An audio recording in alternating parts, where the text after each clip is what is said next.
fuga e prisão. Essas são algumas das dificuldades que os cristãos perseguidos norte-coreanos enfrentam diariamente.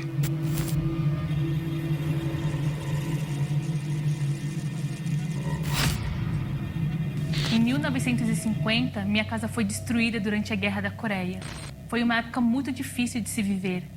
Era comum ver pessoas jogadas pelas ruas sem ter o que comer. Eu e minha irmã fomos vendidas como escravas por uma família chinesa. Fomos obrigadas a casar com homens estranhos que nos colocaram. Sofri muito com a fome. Lutava para ter o que comer no inverno gelado. Em 1997, eu vi muitos sofrerem e morrerem de fome. Quando meu quarto filho nasceu, a fome na Coreia tinha aumentado. Eu estava grávida e eu nem tinha o que comer. Meu filho nasceu prematuro e desnutrido. Ele não tinha força para abrir os olhos, muito menos força para abrir a boca para comer.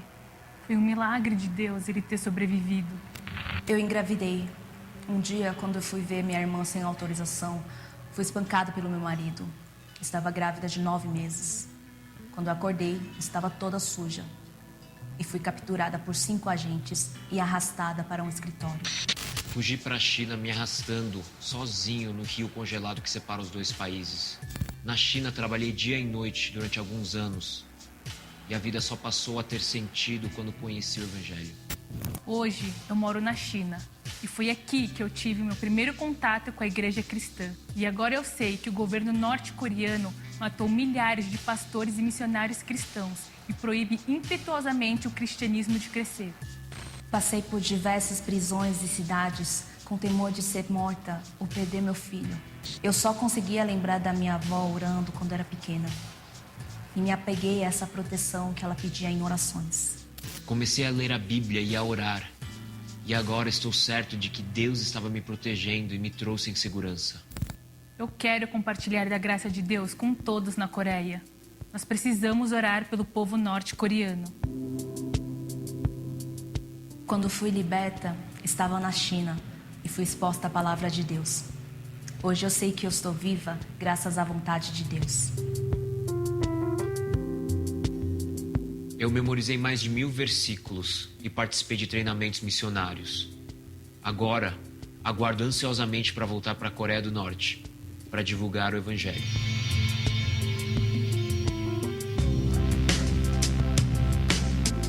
Os 300 mil cristãos existentes na Coreia do Norte e a Igreja Brasileira são parte do mesmo corpo. Somos uma só família da fé. Neste 16 de junho, não perca a oportunidade de fortalecer, orar e apoiar aos cristãos perseguidos na Coreia do Norte. Ainda dá tempo. Envolva a sua igreja no DIP 2019. Não dá mais tempo para fazer no dia 16 de junho, né?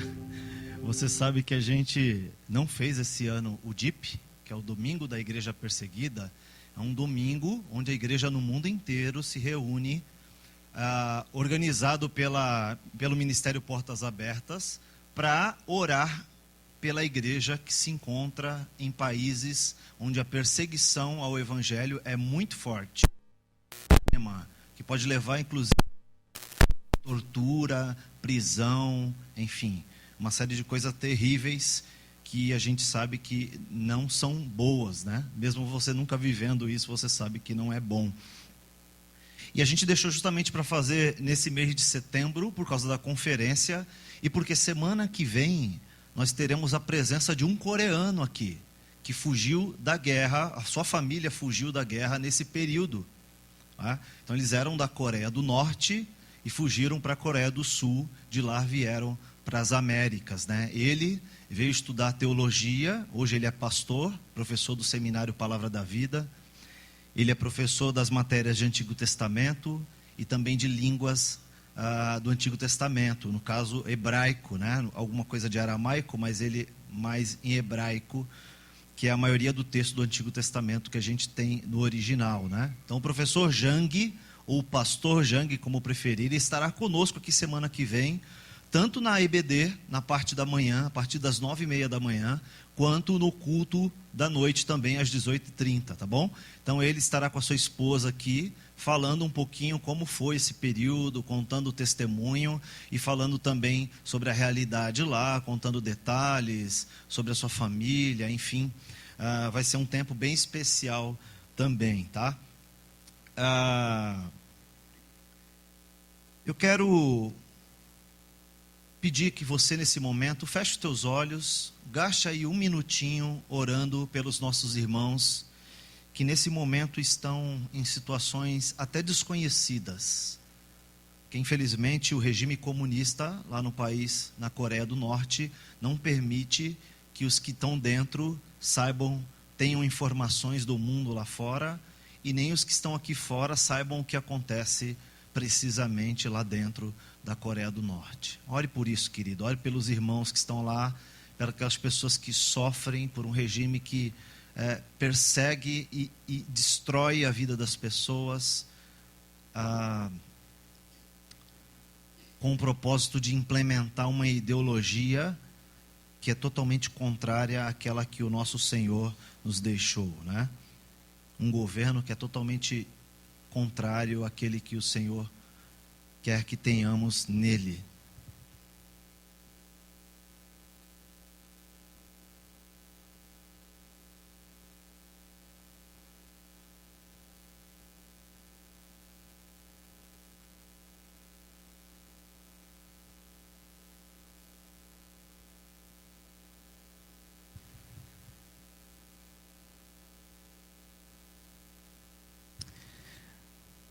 Pai, maravilhoso Deus, nós te louvamos e te agradecemos, Pai, que tu tens sido maravilhoso em nossas vidas, Pai. Te agradecemos, Pai, por vivermos num país, Pai, a qual temos a liberdade, Pai, de louvar e adorar e pregar a tua palavra, Deus. Mas, Deus, humildemente, Pai, com os nossos corações, Pai, pedimos em favor dos nossos irmãos que estão ali na Coreia, Pai, não só na Coreia, mas como outros países, Sudão, Iraque, no Iêmen, Pai, muitos países que os cristãos ali são realmente massacrados, não têm a liberdade, Deus, de ler a tua palavra sequer, nem de sequer pelo menos ter uma Bíblia, Deus. Ó Pai, ser com os missionários que estão nesses campos, Deus, que tu possa dar forças para ele, Pai, e que possamos também, Pai, abrir os nossos corações para as contribuições, Pai, e que eles possam ali, Pai, realmente saber que tu és o único Deus da vida deles, Pai, e por mais as dificuldades que eles venham ter, que eles venham passar, eles possam saber, Senhor, e ter essa certeza que realmente vale a pena te servir, Pai, e te adorar, Deus. Ó Pai, ser com eles nesse momento, Deus. Nossos irmãos que estão sofrendo ali, Pai, nesses países, Pai. Te agradecemos pelas tuas bênçãos, pelo teu amor, Pai. Continua a falar aos nossos corações através da tua palavra, Pai. Usa o teu servo, pastor Márcio, Pai. Em nome de Jesus, nós te louvamos e te agradecemos. Amém. Amém. Hoje de manhã a gente teve a oportunidade de iniciar essa conferência assistindo um documentário sobre justamente essa guerra, né, que se iniciou ali em busca de territórios, conquista de território. A própria Coreia, um dos governantes coreanos, ditador comunista, queria invadir a região sul toda da Coreia e implementar a sua ideologia, implementar o seu governo. E aí, por ajuda dos Estados Unidos, acabou recuando, e aí a China entrou na guerra, entrou alguns países na guerra, e isso foi um problema sério, porque muitas pessoas morreram, né? Então eu quero ressaltar para você, a gente está vivendo um tempo de polos, de opostos extremos, né? Então a gente tem visto as pessoas brigando na internet, pessoalmente, amizades, famílias se destruindo, porque a metade torce por um certo governo, ou por uma certa bandeira, para um certo partido, para um certo governante, e a outra metade para outro, e isso virou motivo de desavença, de brigas, de tumultos, inclusive entre os amigos na internet. Então eu quero te alertar para que você entenda que nenhum governante é justo a ponto de receber a sua confiança plena, né? Então, vote naquelas pessoas que representam o que você mais acredita, ou seja, a sua fé cristã. Se a sua fé não está muito bem fundamentada, você vai ter problema para fazer isso. Mas se você conhece bem a palavra de Deus, se a sua fé está bem fundamentada, você vai ter mais facilidade de escolher o menos pior, né? E não faça dessa pessoa que você votou o seu ídolo, né? Não faça de um partido o seu ídolo. Muitas pessoas fazem isso e se perdem na fé, porque acabam perdendo a comunhão, gastando mais tempo, inclusive, defendendo o seu líder partidário do que defendendo a sua fé. Talvez você conheça e tenha muito mais argumentos para defender o seu partido, o seu governante de estimação, do que propriamente a verdade da palavra de Deus. Isso é um problema, né? Isso é um problema. Eu me lembro que aqui, talvez para essa formação, pessoal do louvor, eu não tenha dito isso muitas vezes, mas quando eu cheguei aqui eu dizia bastante que um músico, ele não pode ser melhor músico do que é cristão. Não pode. Ele não pode manejar o seu instrumento melhor do que ele maneja a palavra da verdade. Assim é com tudo, todos os ministérios, assim é com todas as nossas profissões, né? Você não pode ser um melhor advogado do que você é um crente. Você não pode ser um melhor médico, um melhor enfermeiro, um empresário. Você não pode ser nada disso melhor do que você é um crente. Você não pode ser um pastor melhor do que você é um crente. É contradizente isso, parece, mas é verdade. Você não pode ser um pai melhor do que você é um crente. Você não pode ser uma mãe melhor, um filho melhor do que você é um crente. Então, a sua prioridade está aqui, está aí nas suas mãos. E pessoas choram, sonham em poder ter contato com a palavra de Deus, né? Tem um vídeo aí, o Darling, que chama, eu não sei se está nessa ordem aí, se tiver você pode colocá-lo na frente, tá? Chama o Livro Preto, alguma coisa assim, tá? Existem países como a Coreia que é proibido, claro, você ter a Bíblia, a palavra de Deus. Então você vai conhecer uma história que é verídica, tá? Que aconteceu dentro de uma escola. Uma criança foi à escola e a professora pediu para ela alguma coisa, e aí você vai conhecer como termina essa história. Os vídeos também são curtinhos, os próximos vídeos, tá bom? Então vamos lá, pode pôr para a gente, Darlene.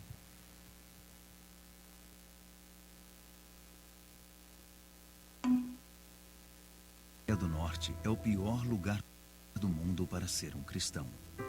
Somente a família Kim pode ser adorada. É estritamente proibido possuir uma Bíblia ou ir à igreja. E o governo usa as crianças para descobrir quais cristãos guardam sua fé em secreto. Hoje você vai conhecer a história de Eun, uma menina norte-coreana. Sua professora lhe pediu para procurar um pequeno livro preto em sua casa. Não conte a seus pais que você está procurando por este livro. Traga-o para a escola amanhã e você ganhará um prêmio, disse ela. Animada, Eun chegou em casa sabendo que ganharia o prêmio, porque ela havia visto o pequeno livro preto em casa. Toda noite, sua mãe o escondia embaixo das almofadas do sofá. Eun encontrou o livro preto, a Bíblia de seus pais. E sem dizer uma palavra, ela o colocou em sua mochila. No dia seguinte, a menina entregou o livro para sua professora e esperou, cheia de expectativa, para ouvir qual seria o prêmio. Mas ela foi levada à sala do diretor da escola, o qual lhe deu a notícia de que ela nunca mais veria os pais novamente. Por causa dos riscos, pais cristãos têm medo de evangelizar seus filhos. Você pode transformar essa realidade. Doe e leve o evangelho aos pequenos da Coreia do Norte. Aí, Muito bem, de repente é você, né? De repente você, Deus te chama para ir lá para a Coreia do Norte, pregar o evangelho às crianças, ser professor lá, aprender a língua e aí pregar o evangelho para as crianças. E aí você corre o risco de em pouco tempo ser morto, e isso vai ser uma grande honra, né? Morrer por amor ao evangelho. Tem coragem? Não sei nem se eu tenho. Mas eu preciso preparar o meu coração para isso, né? Eu tenho que viver como se eu tivesse coragem de fazer isso. E aí eu acho que na hora H, Deus capacita, né, Sil? Eu acho que Deus capacita na hora, porque não imagino alguém que tenha tanta coragem a esse ponto. Você viu no vídeo anterior que um coreano estava na China e ele queria voltar para sua terra natal para poder pregar o evangelho, né? Fugiu da guerra.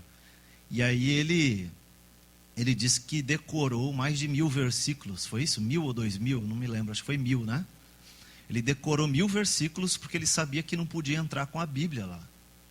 Então ele foi com a Bíblia na cabeça e no coração, né? Para pregar o evangelho ali e poder falar do amor de Deus, correndo esse risco sim, mas amando a Deus e se colocando nessa situação de obediência extrema, né?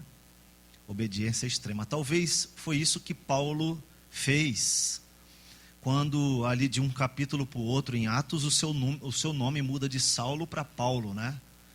E é engraçado porque as pessoas acham que o nome de Paulo foi mudado por Deus. Deus mudou o nome de Paulo, porque agora ele se converteu, mas não foi isso não. A Bíblia nem diz isso. A tradição diz que provavelmente o nome dele foi mudado por uma estratégia evangelística.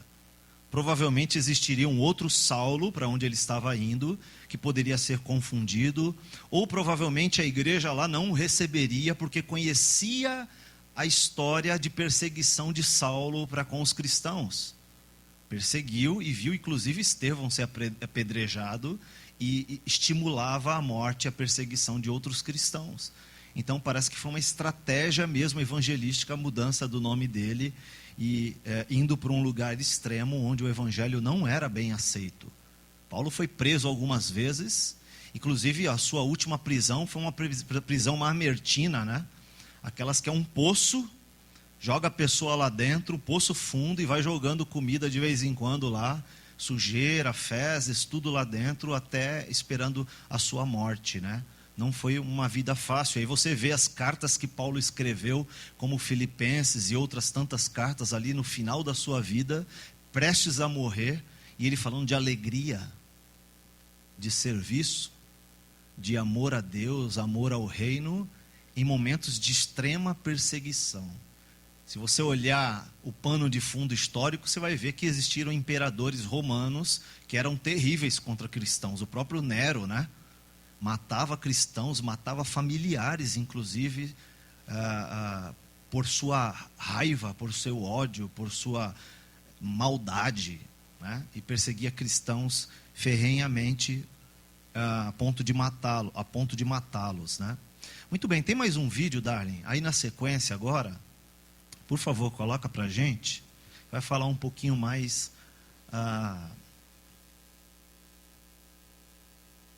dos campos de trabalho que os coreanos foram submetidos pelo regime.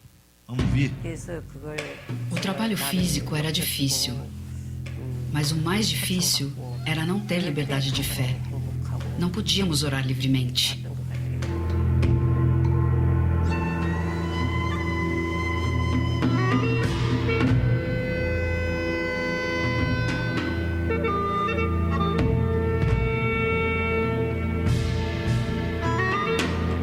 Campos de trabalho forçado. Quando fui para a prisão, vi que é uma parede de tijolos e uma cerca, para que ninguém possa escapar. A parede é muito alta. E no topo de um portão de ferro bem alto e escuro, você lê: não fuja. Escapar é o caminho para a autodestruição. No alto também, e em todos os campos do campo, há soldados vigiando com armas. E se algo acontece na prisão, eles estão prontos para atirar. Ryu, uma cristã perseguida norte-coreana. Fugiu para a China após seu marido e filha falecerem. Quando foi descoberta, ela foi levada de volta à Coreia do Norte, a um dos muitos campos de trabalho forçado espalhados pelo país. Eu tentei o meu melhor para viver com dignidade, mas na Coreia do Norte não havia como, principalmente naquela época. E como meu marido morreu como cristão na prisão, eu realmente não poderia viver mais lá. Achei que morreria sem valor naquele país como todos os meus familiares. Então, decidi fugir para a China. Campos de trabalho forçado, assim como a morte, servem de punição aos cristãos da Coreia do Norte. A punição não está reservada somente ao cristão, mas também a toda a família. Haviam diferentes trabalhos dentro da prisão. Alguns plantavam, outros trabalhavam com construção, outros eram mineradores. Havia vários setores diferentes. Homens e mulheres ficavam separados. E todos os prisioneiros pareciam estar prestes a desmaiar. Eles estavam desesperados e morrendo de fome.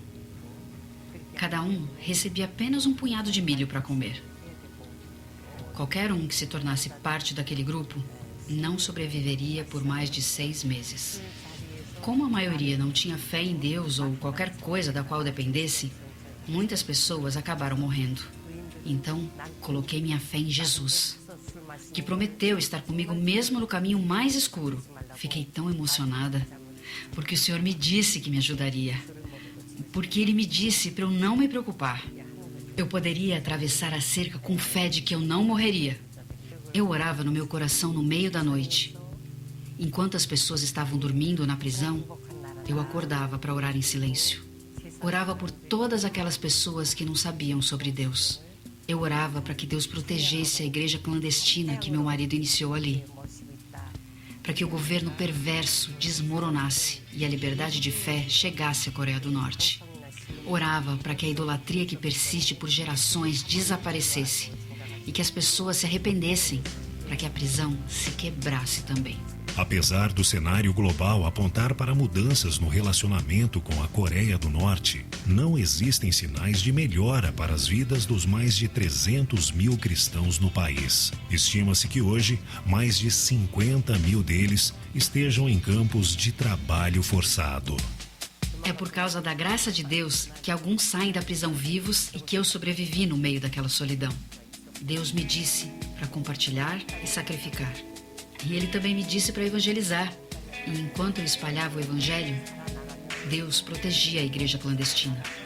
Envolva a sua igreja no DIP 2019 e continue fortalecendo os irmãos da Igreja Secreta na Coreia do Norte. Muito bem. Na Escócia tem uma cidade, a capital, chamada Edimburgo. Dá um tempo para Tati. Tadinha, agora eu judiei dela. Edimburgo. Essa cidade, ela foi pano de fundo de um grande movimento de avivamento, inclusive, do cristianismo, do movimento protestante, da fé protestante, né? E um dos homens responsáveis por isso, se não o principal, foi o John Knox, né? Um grande representante do presbiterianismo, um dos fundadores do presbiterianismo. E ele chegou na Escócia quando a Escócia era predominantemente católica, e o rei, de certa forma, influenciava a religião local do país, influenciava não, determinava, né? E aí ele chegou e pregou para um rei chamado James, né? O rei James. E esse James, ele se converteu à fé protestante. Convertendo-se à fé protestante, ele investiu na primeira tradução da Bíblia em inglês, né? Que é a chamada da Bíblia King James, né? Foi financiada por esse rei. Ele era o James I da Escócia e o James VI da Inglaterra, né? Então ele governava ali na região toda, e esse rei se converteu, e a partir daí as igrejas mudaram. Então você vai lá, até hoje tem lá a Catedral Presbiteriana, lá no centro, né? Ela se transformou depois em católica de novo, porque uma rainha má, perseguidora do evangelho, tomou como herança o trono, e ela perseguiu os cristãos ferrenhamente. Então você vai lá no centro de Edimburgo, tem uma pedra, na verdade um círculo assim, né? E aí ela é montada com várias pedras, vários tijolos, uma pedra bem bonita, grande, e tem uma placa de bronze escrita assim: neste lugar, muitos homens e mulheres foram mortos, decapitados pela fé protestante. E aí tem uma placa do lado assim, com o nome de todos os homens e mulheres que foram mortos ali. E por coincidência, no dia que eu estava lá, uma pessoa em especial estava fazendo aniversário que tinha morrido. Fui olhar o nome, essa pessoa era genro do John Knox, casado com a filha do John Knox. Foram mortos por amor ao Evangelho. O legado que os seus pais deixaram. Legado que os seus pais deixaram. Hoje de manhã a gente viu que o grande general dos Estados Unidos que invadiu a Coreia, para ajudar a Coreia do Sul, inclusive, o grande general chamado de MacArthur, Douglas MacArthur, realmente era tio do nosso John MacArthur, que a gente conhece outro, o escritor, né? E a família de John MacArthur, pregador, escritor, pastor, é uma família de 5 gerações de pastores. Que legado, né? Que legado que é deixado por aquela pessoa que diz: eu decido amar a Deus sobre todas as coisas. Deus prometeu isso para Israel, inclusive, né? Promete isso para a igreja, para aquelas pessoas que amarem a Deus sobre todas as coisas, que Deus vai cuidar dos seus, vai cuidar da sua família, né? A gente está vivendo tempos em que as ideologias parece que estão tomando o lugar da palavra de Deus. Bom, existem feministas gospel hoje, pessoas que lutam por uma luta que o fim é em si mesmo. Tá? A gente conhece o movimento feminista, as 3 gerações do movimento feminista. Você vai ver que o primeiro movimento foi um movimento excelente. Em momentos que a mulher era oprimida mesmo pela masculinidade ou pela sociedade, a mulher era oprimida, não tinha direito de voto, não tinha direito na sociedade, não tinha uma série de direitos, e realmente elas se levantaram para buscar esses direitos iguais, né? Então vem a 2ª geração, vem a 3ª geração, e o negócio já está querendo desconstruir o que é a masculinidade, desconstruir o que é a feminilidade, o que é realmente a feminilidade aos olhos de Deus, o que é realmente a masculinidade aos olhos de Deus. Não são essas ideologias que definem, são a palavra de Deus. E talvez você esteja vindo nos nossos encontros de escola dominical, que está pausado inclusive nessas 2 semanas, para a gente continuar daqui às 2 semanas, que é sobre exatamente masculinidade e feminilidade bíblicas. As mulheres aqui nesse salão estão estudando sobre feminilidade bíblica, e os homens na sala de trás estudando sobre masculinidade bíblica. Temos uma frequência de 45 a 50 homens de manhã, e mulheres também está em torno disso. Então, alguma coisa a Bíblia tem para nos dizer. Acontece que a gente abraça essas ideologias porque a gente não conhece a ideologia de Deus. Nunca a mulher e o homem serão iguais. Nunca. Biologicamente não são, fisicamente não são, intelectualmente não são. As capacidades que a mulher tem, o homem não tem. A mulher é diferente do homem, uma série de capacidades naturais que Deus deu para a mulher. O homem não tem a capacidade que a mulher tem por uma série de coisas. E a mulher não tem a capacidade do homem em uma série de coisas também. Então a gente não pode admitir que as pessoas digam que você, mulher, é igual ao seu marido, porque não é. E é a Bíblia quem nos diz isso, né? Então a Bíblia quer dizer que você pode escolher as pessoas querem dizer por aí, as ideologias, que você pode escolher qual a sexualidade que você quer ter. Existem dezenas de gêneros agora.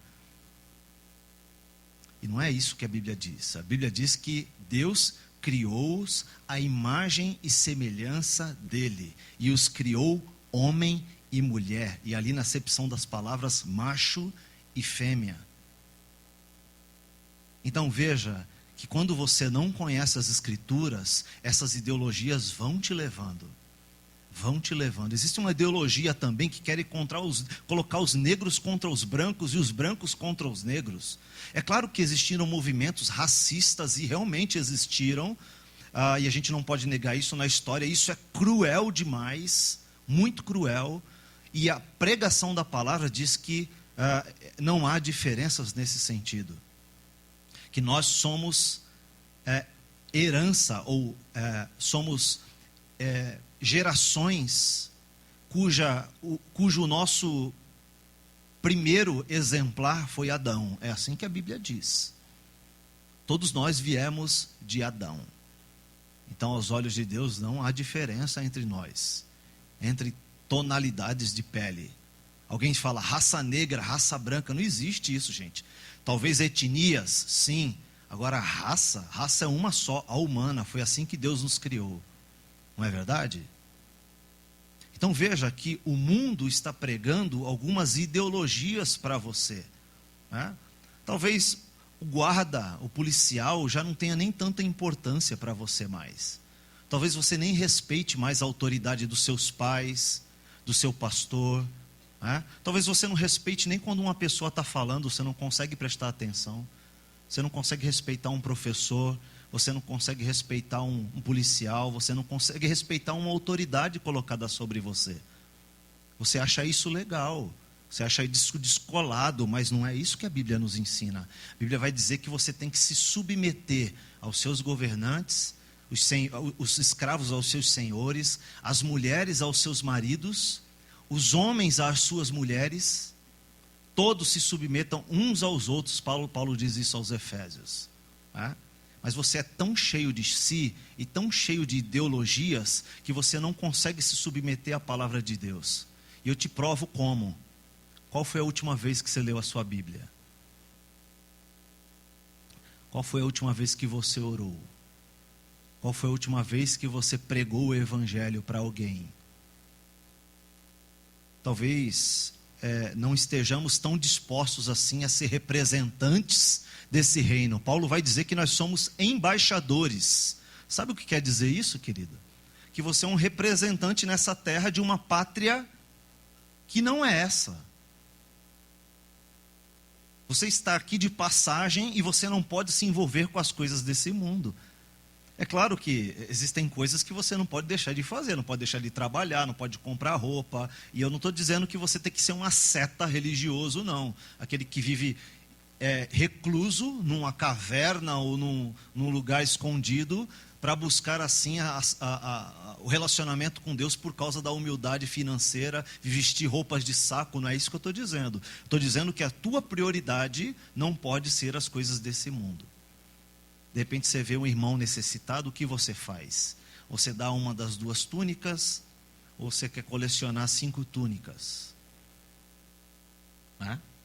De repente o teu irmão pede para você andar com ele 1 légua, e você não anda nem 100 metros rasos. Você não se esforça para amar o teu irmão com atitudes. Você não se esforça para obedecer a Deus com atitudes, com a dedicação do teu coração, com toda a dedicação do teu coração. Então, o clamor hoje, o alerta hoje, a exortação hoje é para que você ame isso aqui mais do que tudo na sua vida.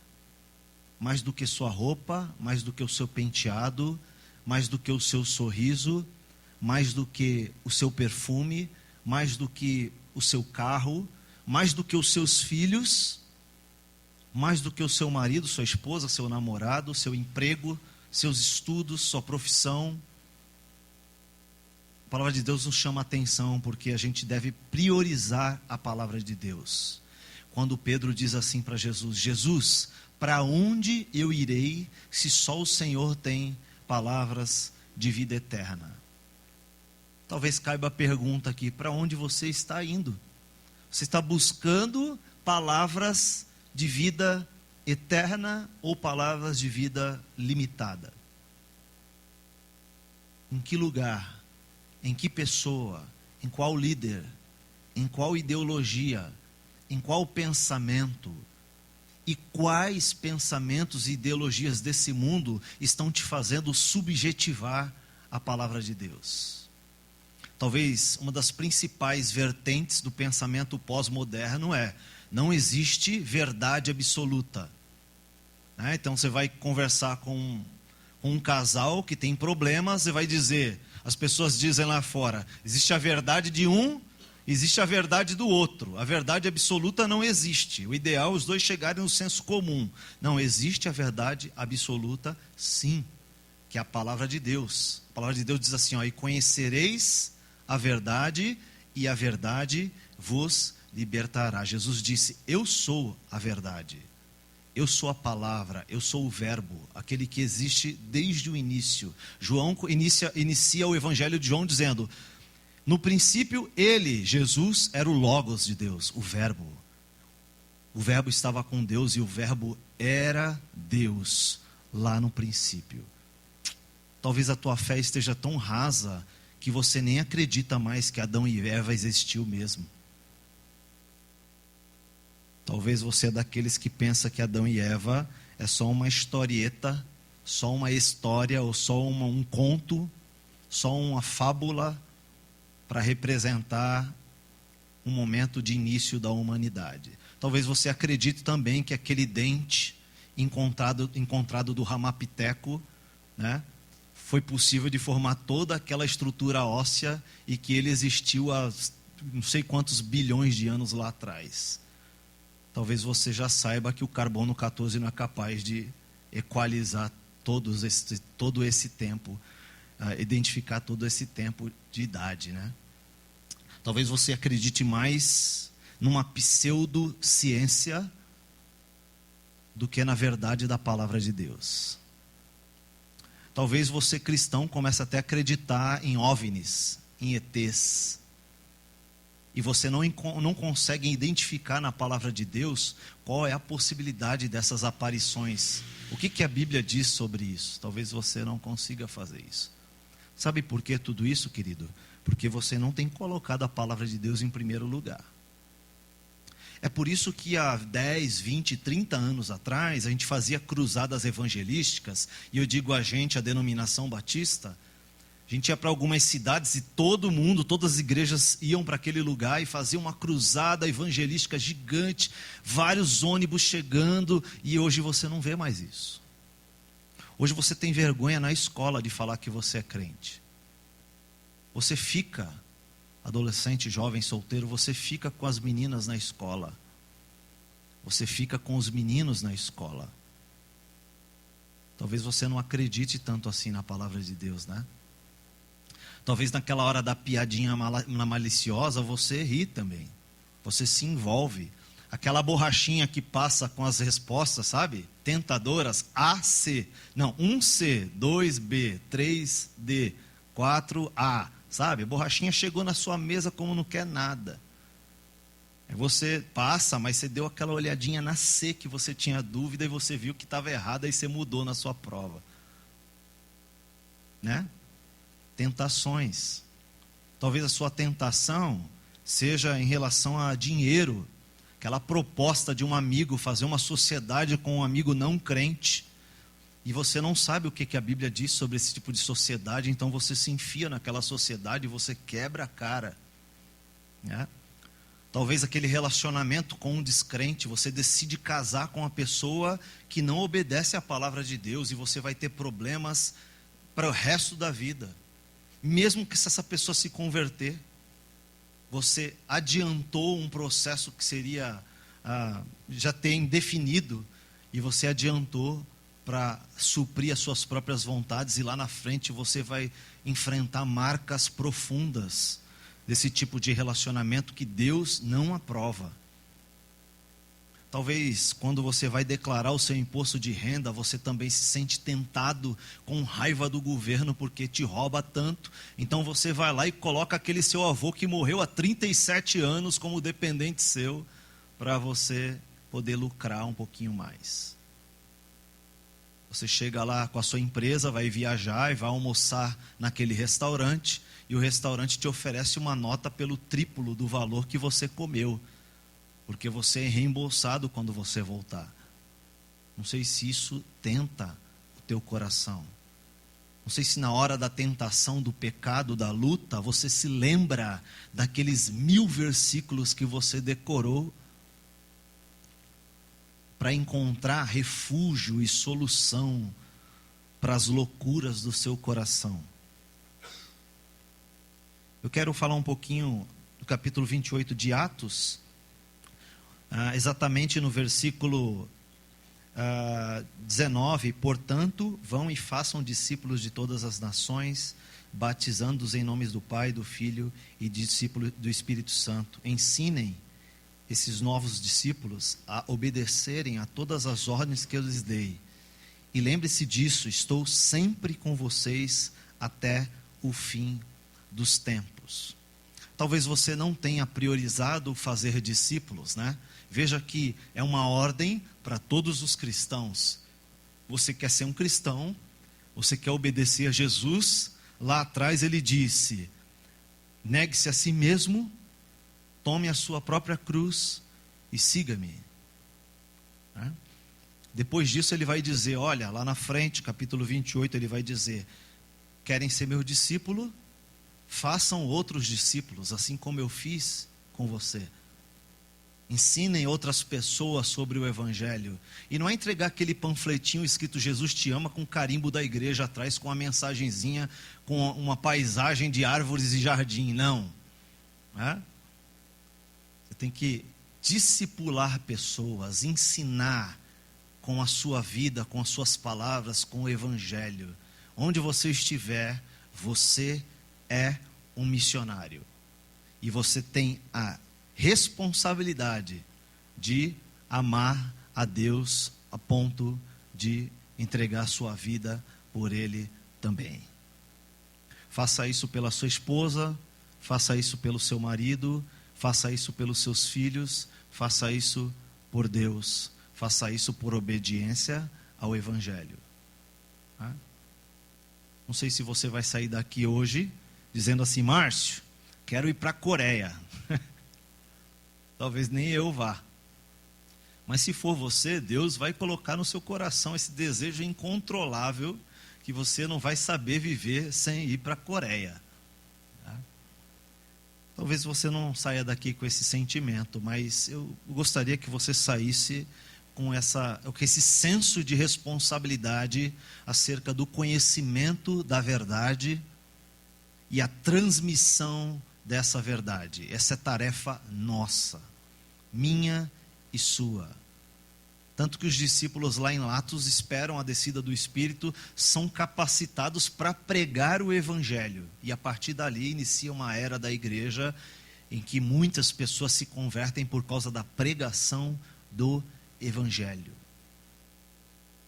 Há pouco tempo falamos disso também, que todos os avivamentos da história da igreja, do protestantismo, se deram por meio da exposição das Escrituras. Pregação séria, exposição das Escrituras. Aquele que se dedica nisso, mergulha nisso, ama isso muito mais do que a própria vida, esse vai colher bons frutos. Aquele que quer vir após mim, negue-se a si mesmo e tome a sua cruz. Quero orar por isso, querido. Fecha os teus olhos. Senhor, nós queremos clamar ao Senhor, Pai, porque as coisas dessa vida, os desejos dessa vida, as verdades dessa vida, que são mentiras aos teus olhos, Senhor, querem nos seduzir, querem nos enganar, e muitas vezes nós caímos, Senhor. Nós queremos te pedir perdão, nos ajuda, Senhor.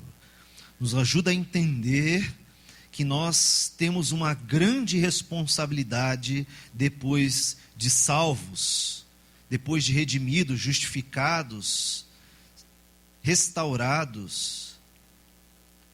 Temos a responsabilidade de aprender, de devorar, de engolir essa tua palavra, Senhor, como se fosse a última gota de água no deserto, como se fosse as últimas porções de oxigênio, como se fosse aquela Coca-Cola gelada no final de um futebol desgastante, Senhor, como se fosse aquela sobremesa apetitosa no final de uma grande refeição, Senhor, como aquela garrafa de água gelada depois de uma corrida longa, depois de um desgaste longo na academia ou na prática de algum esporte, ou depois de uma longa caminhada, Senhor. Por favor, nos dá esse apetite pela Tua palavra, Senhor.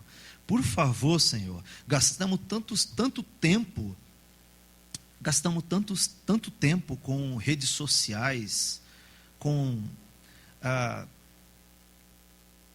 desejo de ser reconhecido em suas redes sociais, com demasiados likes, demasiadas mensagens de apoio, de felicitações, de aniversários e de elogios para as nossas fotos bem elaboradas e bem corrigidas nos nossos Photoshops, Senhor.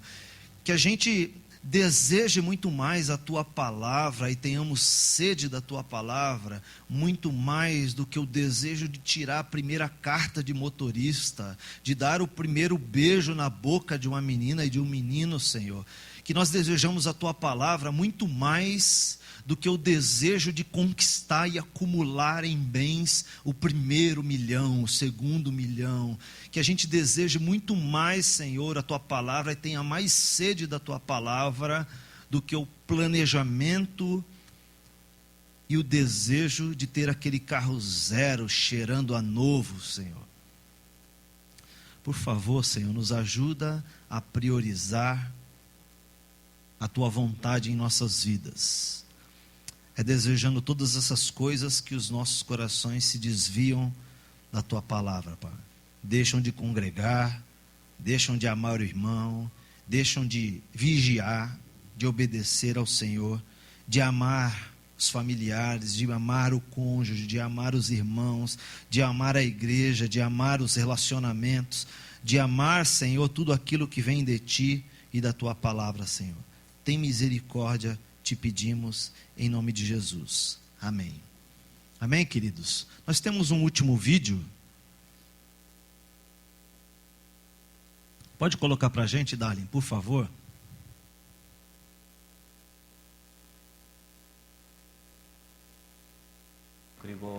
Eu escapei da Coreia do Norte em 1997. O país não fornecia mais comida e muitos morreram de fome. Quando meu quarto filho nasceu, a fome norte-coreana começou. Eu estava grávida e estava morrendo de fome. Eu não conseguia dormir à noite.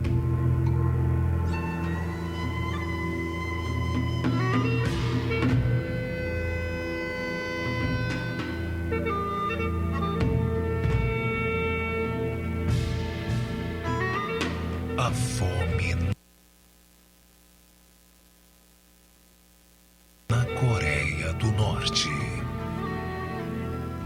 Gradualmente, a economia entrou em declínio e todo mundo estava focado em trabalhar para sobreviver. Eu me esforçava para conseguir uma tigela quente de arroz. Quando eu era adolescente, para conseguir comida, trabalhava em fazendas agrícolas. Eu juntava ervas medicinais que pegava nos campos para trocá-las por comida e alimentar a minha família. Meu filho, além de nascer prematuro por causa da desnutrição, era extremamente magro, apenas ossos e pele. Onde ele nasceu não havia incubadora. E ele não conseguiu abrir os olhos e nem a boca para ser amamentado. Seu coração batia por milagre de Deus. Minha mãe me disse: eu dei à luz a você depois de acreditar em Jesus. Jesus me deixou ter você. Oramos por um mês e ele estava perfeitamente recuperado. O poder de Jesus, que ressuscita até os mortos, fez o meu filho se tornar vivo. Desde os anos 90, os norte-coreanos enfrentam problemas com o fornecimento de comida. Embora hoje a maioria não esteja passando fome como naquela época. A fome continua sendo um inimigo presente todos os dias. Como a Coreia do Norte recebia muita ajuda da China, havia rumores de que na China sobrava alimento. Atravessei o rio congelado absolutamente sozinho. Achava que pudesse voltar para casa a qualquer momento. Havia um chinês coreano que ia à igreja e ele me perguntou se eu queria conhecer um missionário e estudar. Achei que era uma chance. Foi uma honra poder estudar. A comunidade de cristãos norte-coreanos é formada por ex-comunistas. Muitos deles vieram à fé em Cristo durante os anos 90, na época da Grande Fome, quando muitos fugiram para a China para conseguir ajuda e foram acolhidas por igrejas chinesas. E juntamente com o alimento físico, eles receberam o recém-descoberto alimento espiritual. Eu fui para a igreja pela primeira vez com a minha cunhada na China. Dizer Jesus, Deus, na igreja era familiar para mim, porque é uma frase que minha mãe sempre usava em casa. Eu estava tão feliz por estar lá. Eu percebi que tínhamos a liberdade de expressão. Eu comecei a ler a Bíblia mais e mais. E sabe, se eu fosse pego no meio dos meus estudos bíblicos, eu teria sido preso apenas por ser um cristão e talvez até morresse. Então comecei a orar também e orei para que, se Deus estivesse vivo, o Deus que realizava todas as histórias miraculosas na Bíblia, que Ele me salvasse de ser capturado. Passei a ser fiel. Eu decorei cerca de 2.000 versos enquanto estava no abrigo. Eu os memorizei para poder voltar para a Coreia do Norte um dia.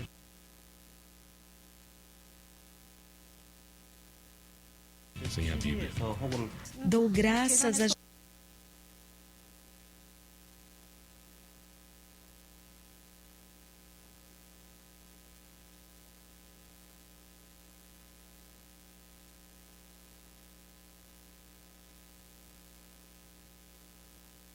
Jesus Cristo.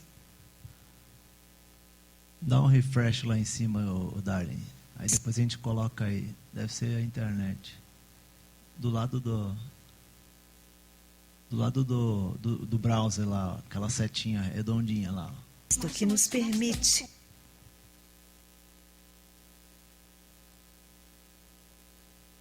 divulgar o Evangelho. Quero compartilhar a graça de Deus.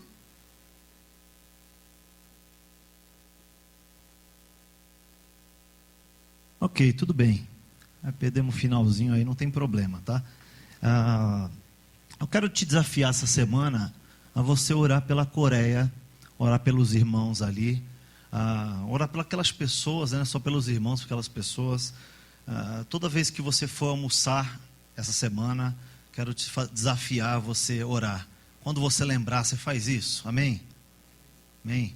Muito bem. Então, ore por lá, ore pelos irmãos. Ore por semana que vem também. A gente vai ter um tempo bem especial com o Jang. É isso. Quero agradecer você que é visitante. Por favor, volte mais vezes. Nós somos felizes por te receber aqui. Tá bom? Nossa igreja é uma igreja simples, né? Ambiente familiar. Uma das coisas que a gente acha mais importante, e a tem assim, a Bíblia nos diz que é assim, é a pregação expositiva da palavra. Então a gente prega dessa forma, a gente tem seriedade na pregação da palavra. O formato a gente não liga muito, o cabelo, a sua roupa, desde que você não escandalize muito aí, né? Não ouse muito nos decotes e no tamanho, você vem como você quiser, e, enfim... eu acho que Deus já te deu capacidade de você ter um bom senso, né? Então a gente também não estipula aqui valor que você tem que contribuir por mês, você sabe disso, que já tem andado com a gente aí, tá bom? Então a ideia é que o formato para a gente não importa muito, mas a verdade da palavra de Deus, a gente não abre mão, custe o que custar. Amém? Muito bem.